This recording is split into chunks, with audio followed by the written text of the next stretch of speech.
So, ngayon, open nyo lang yung Hello Pag-ibig apps ninyo. Click nyo tong login. Kalimutan nyo na yung inyong password dito. So, click nyo lang tong forgot password.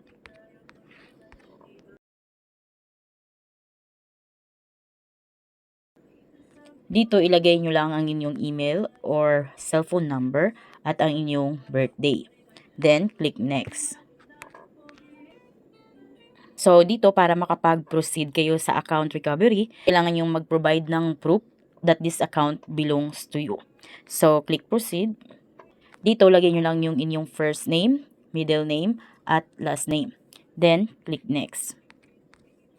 So, dito para ma-make sure ni Asia United Bank na kayo talaga yung gustong mag-recover ng inyong Pag-ibig Loyalty Card Plus account or yung Hello Pag-ibig apps. So, you will take a video of yourself stating your name and birthday. Kailangan, babanggitin mo ang iyong kompletong pangalan at yung iyong birthday.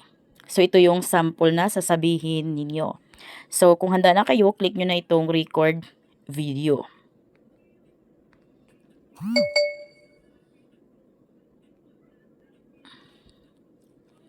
Then, dito, click nyo tong start recording.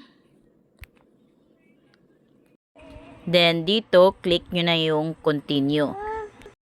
Then, ito na yung video nyo guys na ginawa. So, kung sure na kayo dito na ito na yung ipapasa ninyo. So, click nyo lang yung upload video. So, ayan guys, success na. Your request has been submitted. Ngayon, you will receive an email within the next banking day to confirm the status of your request. So, pag once na ma-evaluate na ni Asia United Bank na kayo talaga yung nag-recover ng inyong account, so i-check nila yung video na pinasa ninyo upon evaluation kung kayo naman talaga, so ma-recover nyo na yung Hello Pag-ibig account.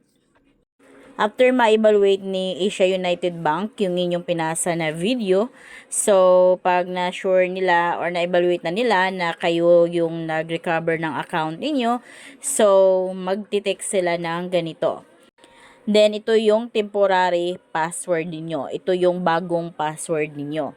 So, ito yung gagamitin ninyo pagka-login ninyo. Then, pag nakapag-login na kayo guys, of course, mag-change na kayo ng inyong password. Ganun lang guys kung paano nyo ma-recover ang inyong Hello Pag-ibig account. So kung kayo bago dito sa aking vlog, please consider to subscribe para updated kayo lagi sa mga informative at updated na mga videos ko. Thank you for watching!